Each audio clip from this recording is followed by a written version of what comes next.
Monsieur le Premier ministre, je suis moi aussi heureux de vous retrouver tous après une interruption de quelques semaines.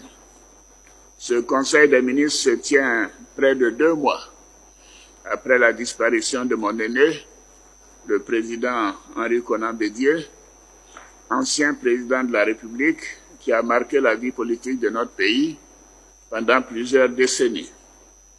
Je voudrais à nouveau saluer sa mémoire et renouveler mes sincères condoléances à ses familles biologiques et politiques ainsi qu'à toute la nation. Je vous demande de vous lever afin d'observer 1 minute de silence en sa mémoire. Monsieur le vice-président de la République, Monsieur le Premier ministre, chef du gouvernement, Mesdames et Messieurs les membres du gouvernement, en effet, le samedi 2 septembre 2023, les élections régionales et municipales se sont déroulées dans la quiétude, la transparence et le respect du jeu démocratique. Les élections sénatoriales qui ont suivi, le samedi 16 septembre, se sont également bien déroulées. J'en ai été très satisfait quant au déroulement. J'adresse mes félicitations au Premier ministre Patrick Achi, à toute l'équipe gouvernementale, ainsi qu'à la Commission électorale indépendante pour l'organisation réussie de ces 3 scrutins. La CEI a fait du bon travail, malgré quelques imperfections qui seront corrigées au fil du temps. Je félicite le Premier ministre, président du Conseil de l'Armée et tous les membres du gouvernement. Je ne pourrais pas citer tous ceux qui viennent de se faire élire, pour certains ou élire pour la première fois pour d'autres. Et bien sûr, j'adresse mes encouragements à ceux qui n'ont pas réussi cette fois-ci. La vie politique est ponctuée de situations donc qui ne sont pas toujours linéaires.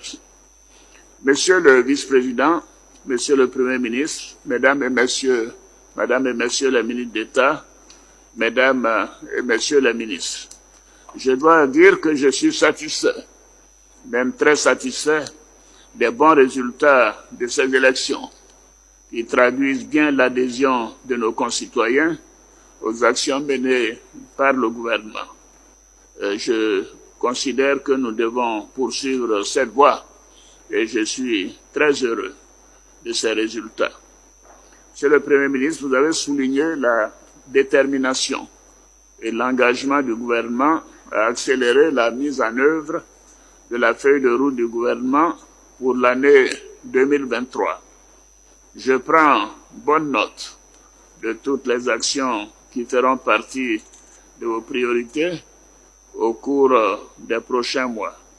Je salue la contribution de chacune et de chacun de vous dans notre quête commune de paix et surtout de bâtir une Côte d'Ivoire en paix et en sécurité avec un environnement démocratique bien ancré.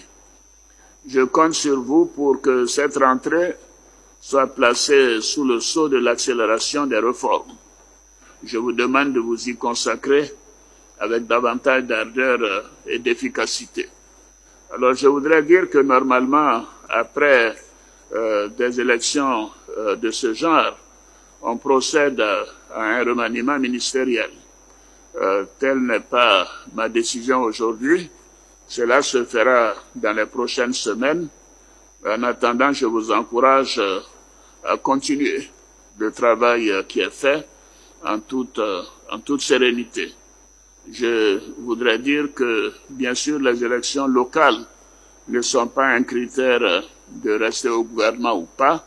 C'est en général les élections parlementaires, les élections législatives et les élections sénatoriales. Je note que la Côte d'Ivoire a fait des progrès importants dans plusieurs régions et dans plusieurs communes. Je ne peux que vous féliciter et vous dire toute ma satisfaction. Je procéderai la semaine prochaine à des nominations de présidents d'institutions Comme vous le savez, j'ai décidé, avec l'assentiment du présidium du RHDP, de nommer M. Gilbert Koné-Kafana comme haut représentant du chef de l'État avec rang de président d'institution. Bravo, Kafana. Je procéderai également la semaine prochaine à la nomination du président de la haute autorité pour la bonne gouvernance, dont le mandat est venu à expiration, mais également la nomination du grand chancelier de l'Ordre national, ainsi que la nomination du président de la Cour de cassation. Donc j'ai une série de nominations de présidents d'institutions. Bien entendu, nous procéderons aussi au renouvellement du mandat de l'inspection générale. Et c'est après tout cela que le remaniement ministériel pourrait avoir lieu, notamment en raison de la visite prochaine de la directrice générale du Fonds monétaire international, Madame Kristalina Georgieva, et également un certain nombre de contraintes que nous avons la semaine prochaine. Tout cela sera couronné par la rentrée du Sénat, qui aura donc besoin de l'élection d'un nouveau président également au niveau du Sénat pour le 12 octobre. Et bien sûr, les sénateurs pourront faire leur entrée à cette occasion et le nouveau gouvernement sera mis en place quelques jours après la rentrée du Sénat. Voilà, Monsieur le Premier ministre, je voudrais donc renouveler toutes mes félicitations aux membres, vous-même, le vice-président et moi-même, nous avons longuement travaillé hier soir, à tous les ministres et à tous nos collaborateurs pour l'important travail qui a été fait et dont les résultats nous ont permis de faire une performance inégalée depuis que le multipartisme a été institué dans notre pays. Et moi, j'en suis très fier et je vous demande également d'avoir la même satisfaction pour vos résultats. Je pense que nos concitoyens sont très fiers du travail qui est fait et ne pouvons que nous en réjouir. Donc je vous souhaite à tous bonne chance et je vous réitère à nouveau toutes mes félicitations. Je vous remercie.